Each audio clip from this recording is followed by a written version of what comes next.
Olá pessoal, tudo bem? Aqui é o professor Cleiton para mais uma aula de História. Sejam muito bem-vindos. Na aula de hoje, nós vamos estar falando sobre a pré-história do Brasil, ou também conhecida como a pré-história brasileira. Vamos junto nessa. Então, a pré-história brasileira. Tudo vai começar, então, com uma descoberta muito importante de um sítio arqueológico que foi encontrado na região de Minas Gerais, em Lagoa Santa. E Peter Land, que vai ser um dinamarquês, um arqueólogo, vai direcionar os trabalhos nessa região. Ele é um naturalista que estudou a fauna e a flora brasileiras, além de fósseis encontrados nas cavernas de Curvelo, em Minas Gerais. E esse ano de 1843 que irá ser encontrada na região de Lagoa Santa os vestígios de homens pré-históricos. Aí o Brasil possui muitos achados importantes, sítios arqueológicos muito relevantes para a arqueologia da América. Na aula passada, nós falamos, no finalzinho da aula, a aula foi sobre a origem do ser humano, e no final nós abordamos como foi que esses seres humanos chegaram à América. E levantamos as duas hipóteses mais conhecidas, que foi a chegada à América através do Estreito de Bering, que é a mais difundida entre os cientistas, e a outra que é justamente chegada à América pelo mar, vindo da Oceania. Então, na região de Lagoa Santa, Minas Gerais, por exemplo, está registrada uma das mais significativas descobertas da arqueologia nacional, os mais antigos fósseis humanos das Américas. E, depois de um tempo, vai ser direcionada essa pesquisa, alguns anos depois, por outro arqueólogo brasileiro, que vai ser o Walter Neves, que a gente vai falar mais adiante. Já no Piauí foram encontrados fósseis que comprovam que o povoamento do continente americano é bem mais antigo do que se imaginava. E vamos estar levantando questões sobre outra arqueóloga brasileira, Niede Guidon. Cronograma da pré-história brasileira. Então, temos aí há 48 mil anos, Piauí é habitado por povos que faziam fogueiras em cavernas e criavam arte rupestre. Isso há 48 mil anos. Há depois 25 mil anos, o Mato Grosso já era povoado por agrupamentos humanos.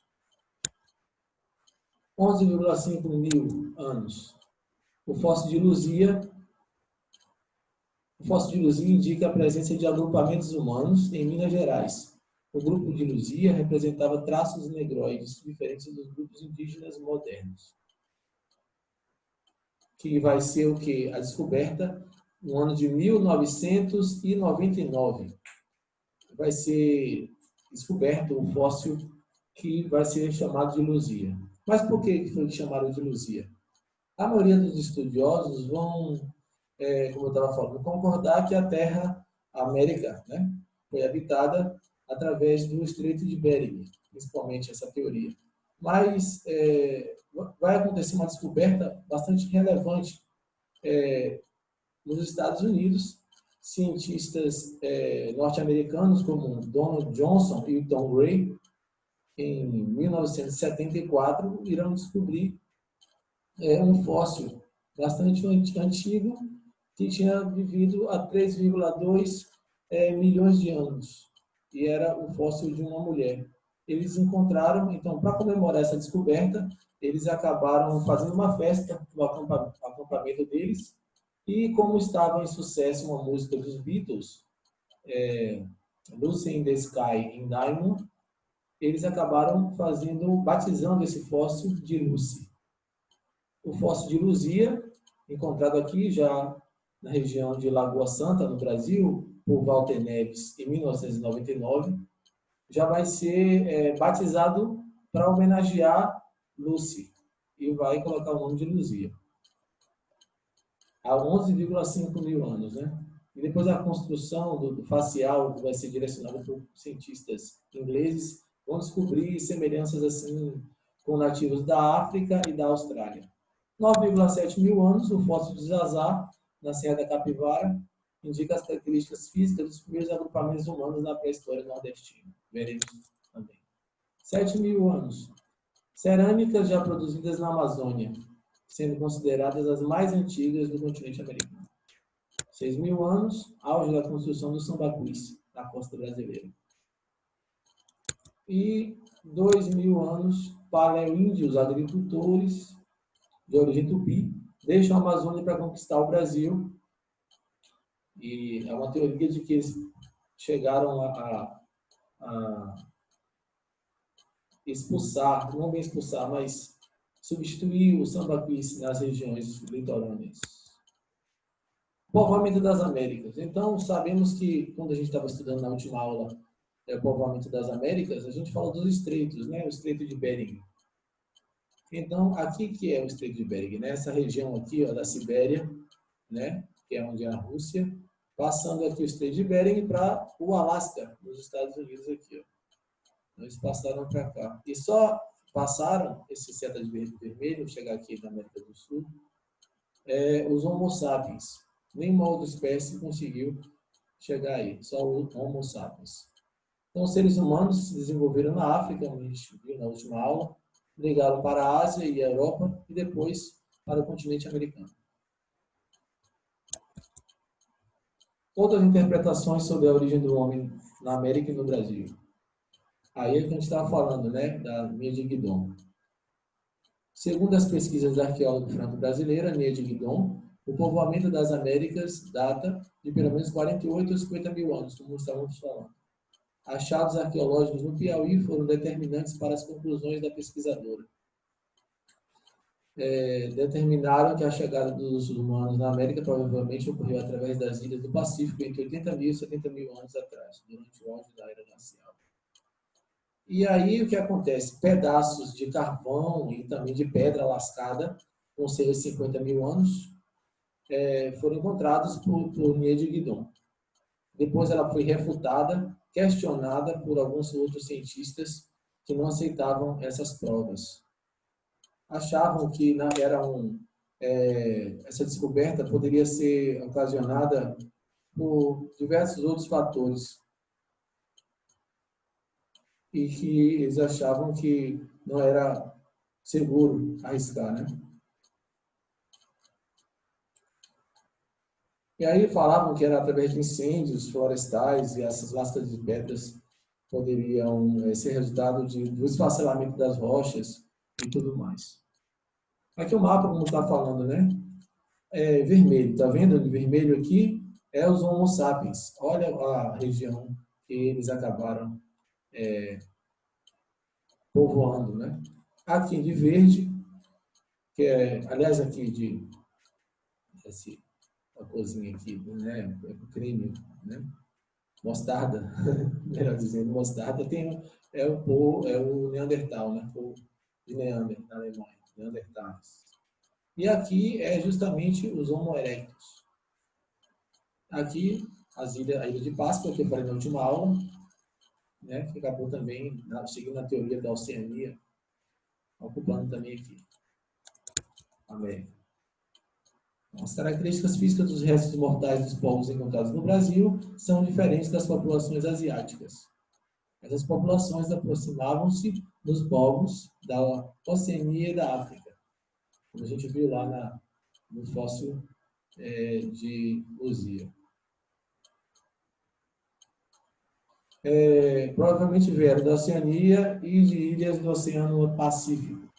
Essa tese é defendida pelo cientista Walter Neves. Também, né? Aqui as características étnicas, né, de alguns povos que puderam fazer essa conjunção para chegar a um denominador comum que era a Luzia. Africana, aborígene, australiana e aqui no jovem maori. Períodos da pré-história americana e brasileira.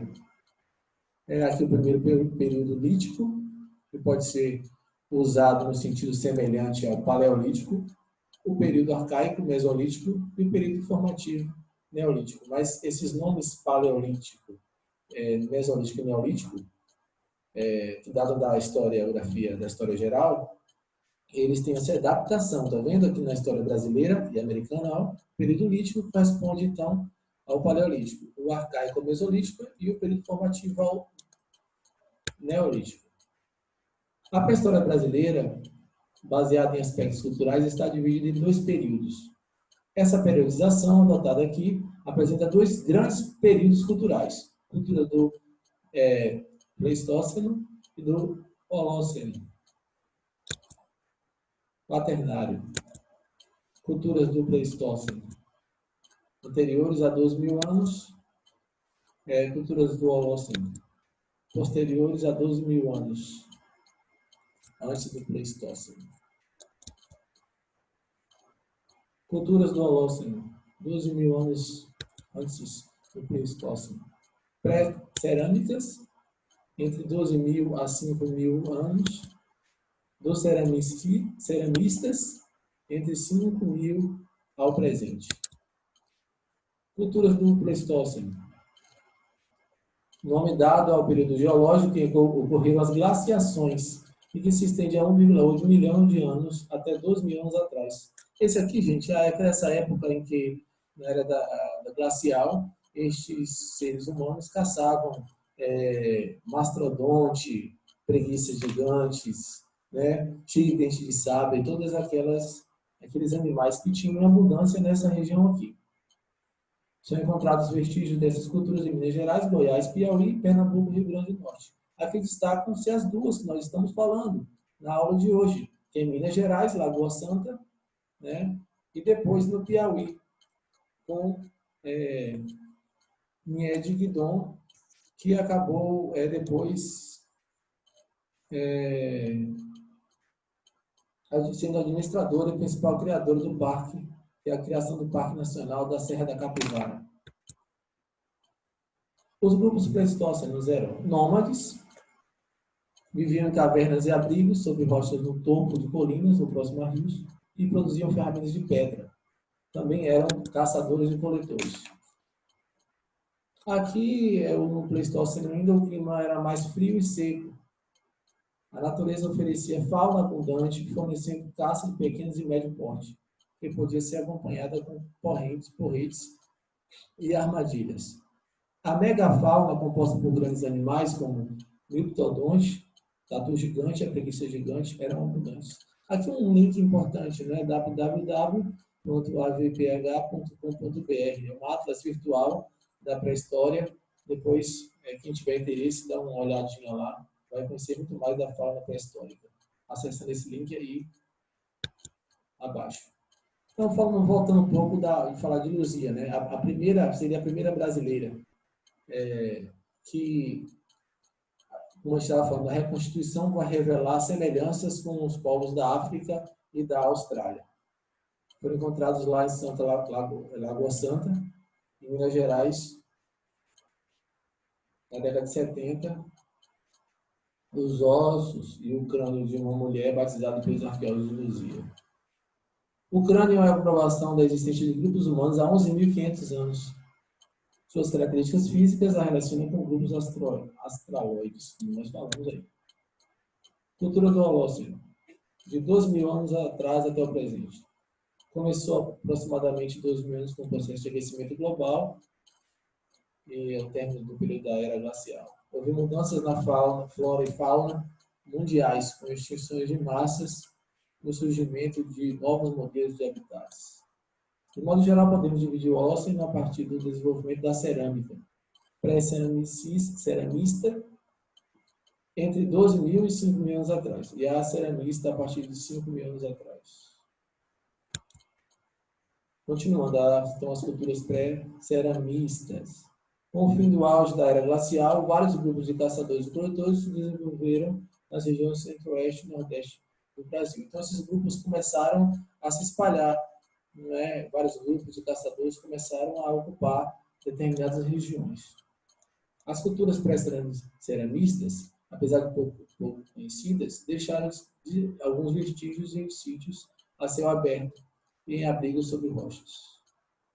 Que é o que a gente tem encontrando aqui uma série de recursos arqueológicos, sítios arqueológicos, né? Deixados por esses povos, por atividade humana. Das culturas ceramistas, as seguintes se destacam: Itaparica, Umbu, os povos de Umbu, e Humaitá. Cultura dos sambaquis. Esses povos os sambaquis eram povos que acabaram vivendo próximo a essas faixa costeira do litoral brasileiro, que vai de Santa Catarina, Rio Grande do Sul, né, do Norte, e Rio de Janeiro. Vestígios datam de 8.000 anos até o início da era cristã. Viviam, então, como eu estava falando, da pesca, principalmente porque a atividade deles estava relacionadas a questões do mar, né, e as navegações. Esses povos, então, eles eram caçadores e coletores. Também pequenas aves também eram partes da dieta deles. Construíam grandes montes de areia, terra e concha, dos sambaquis, chamados sambaquis, que eram esses montes aí, ó, com a atividade de conchas, lascas de osso e tudo mais. Esses montes artificiais serviam para rituais de sepultamento. Por isso que cada vez mais iam aumentando, né? Aqui, ó. E essa fotografia, olhando assim à primeira vista, nós imaginamos que ela possa ser algo feito pela natureza. Não, mas ela é feita por ações humanas e atividade humana, que são os sambaquis. Esses sedimentos, né, que foram colocados aqui, que serviam para colocar esses restos de conchas, lascas de osso e até de sepultamento de pessoas. Produziam objetos em osso, pedras cestais e cestarias, além de canoas em madeira. Os sambaquis também eram chamados de marisqueiros ou concheiros, porque a atividade deles era no mar. Culturas ceramistas, que era essa que a gente estava falando. Esses agricultores, então, eles tinham cultivos próprios, não é? A gente vai ver aqui. A arqueologia brasileira assim classificou as primeiras culturas ceramistas. Culturas meridionais, tradições taquará e Itararé, culturas do Brasil Central e Nordeste, que vai ter aí a Una e a Aratu. As culturas ceramistas da tradição Una situaram-se nos estados do Rio de Janeiro, Espírito Santo, Minas e Goiás. A tradição Aratu ocupou um vasto território de São Paulo a Mato Grosso e Goiás, e do litoral da Bahia ao Rio Grande do Sul. Do Norte. Eu quero falar Rio Grande do Sul. Mas a gente vê que essa cultura ela era bastante extensa, né? E algumas outras espécies, por exemplo, plantavam outras atividades. Mas a cerâmica é importante lá para armazenar os alimentos, jarras, né? Para transportar água e outras coisas mais. E a tradição tupi-guarani, que é bastante difundida depois da chegada dos europeus aqui, aquela história toda que nós conhecemos, né? Os guaranis chegaram aos pampas gaúchos por volta de 5.000 anos. Eram bons ceramistas e não conheciam o metal. Foram os primeiros povos agricultores no Brasil e aqui plantaram feijão, milho, fumo e a erva mate. Vieram para cá em grande número e foram conquistando outros índios, como os tapuias, né, que foram guaranizados. E a tradição vieira. Eram ceramistas e coletores de alimentos. Habitavam os pampas na região centro-oeste e oeste e surgiram há 2.000 anos. As culturas, né, amazônicas. Na Amazônia podemos encontrar vários indícios de culturas expressivas da pré-história. Desde o período pré-ceramista, por volta de 12.000 anos atrás, há sinais de ocupação na bacia amazônica por população de caçadores, pescadores e coletores. E aí duas vão se destacar, a Marajoara e a Tapajônica. As principais culturas amazônicas foram, então, a cultura Marajoara, a cultura Tapajó, ou cultura Santarém, cultura Cunduri, cultura Rio Trombetas e cultura Maracá. Mas essa é só para nível de conhecimento, tá? Aqui a da cultura Marajoara, foi a que obteve maior complexidade social. Aqui a cultura Tapajós. Vou passar os slides bem rápido, né, para o aula não ficar muito grande. Surgidas na região do Baixo Rio Tapajós, desenvolveu-se também a chamada cultura Santarém, ou cultura Tapajós. Cultura Cunduri.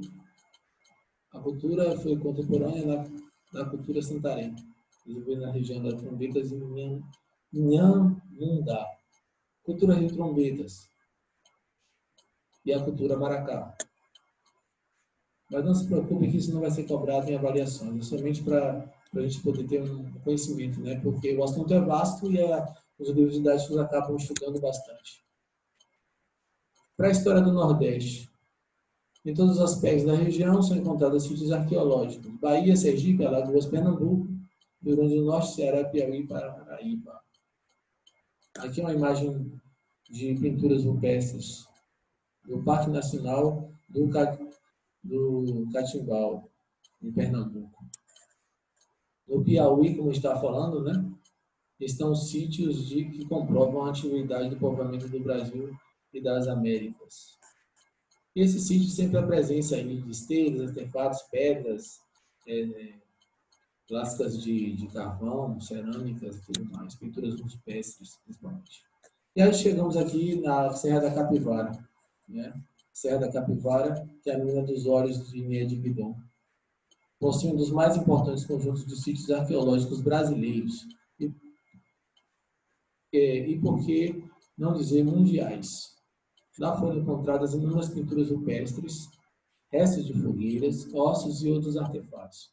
São indícios importantes da presença humana no Brasil e nas Américas, por centenas de milhares de anos. Mas aí, como eu estava falando no início desta aula, lembra que a gente está falando que pedaços de carvão, pedra lascada foram encontrados que datavam de 50 mil anos, mas que não, a comunidade científica não tinha aceito? Então, em 2006, foi comprovado que os artefatos são vestígios mesmo de presença humana, e tudo isso por uma equipe que foi liderada por um francês, um arqueólogo francês chamado Éric Boeda, no ano de 2006, comprovando que aqueles artefatos, né, e vestígios comprovaram-se através de pesquisas que eram de 33 e 58 mil anos. Pedra do Ingá, da Paraíba, bastante conhecida, e aqui tem duas imagens belíssimas dessa pedra.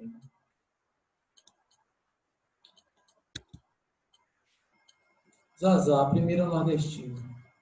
E aí, em 1990, devido a essas pesquisas de Inhé de Guidon, restos de fogueira, urnas funerárias e ossadas de animais pré-históricos. Esse trabalho de Inhé de Guidon, que ela luta muito para transformar o parque, lutou, né, para transformar o Parque Nacional em um grande sítio arqueológico a céu aberto, para servir de turismo, né? Mas os governos pouco se interessaram. Apesar disso tudo, essa luta dela foi reconhecida pela Unesco, por exemplo, que em 1991 o Parque Nacional da Serra da Capivara foi oficialmente tombado como um patrimônio cultural. E aí um fóssil, outro foi encontrado e foi batizado de Zazá. Zazá havia morrido soterrada após um bloco de 6 toneladas de uma rocha ter caído do teto, provocando um desmoronamento que a matou. O estudo do seu esqueleto, feito pela antropóloga francesa Evelyn Perry, determinou que Zazá tinha aproximadamente 30 anos e 1,55 m de altura. Então, também eles eram uma estatura desse porte, de 1,50 m, 1,60 m, não chegava nem a 1,70 m. E também tinha uma expectativa de vida bastante limitada, de 30 anos. Aqui é a pré-história em Pernambuco, foi ocorrida no estado de Pernambuco, bastante intensa e rica, estando em Wick, o segundo mais importante sítio arqueológico brasileiro. Serra da Capivara, né? E agora em Pernambuco aí. Ainda foram encontrados sítios em Carires Velhos, Pedra, Afogados da Ingazeira, Furna do Estrago, Parque Nacional da Serra do Catimbau. Vai abranger os municípios de Buíque, Ibirim e Tupanatinga, entre o Agreste e o Sertão Pernambucano. Pinturas rupestres também vão ser encontradas por lá e tudo mais. E nessa localidade foram efetuadas, na Serra do Catimbau, foram efetuadas por distintos grupos étnicos da época, também distintas, apresentando diversidade nas técnicas e estilos de pintura. Furna do Estrago, a gente estava falando aí. A Furna do Estrago é um abrigo natural de rocha localizado no município de Brejões de Madre de Deus, no Agreste Pernambucano. Esses povos depois desses estudos, chegaram à confirmação de que eram bem alimentados e praticavam a antropofagia. Então foi isso. Essa foi a aula sobre pré-história brasileira. Espero que vocês possam ter entendido o assunto. E um grande abraço virtual. Fiquem bem, se cuidem e até a próxima. Tchau, tchau.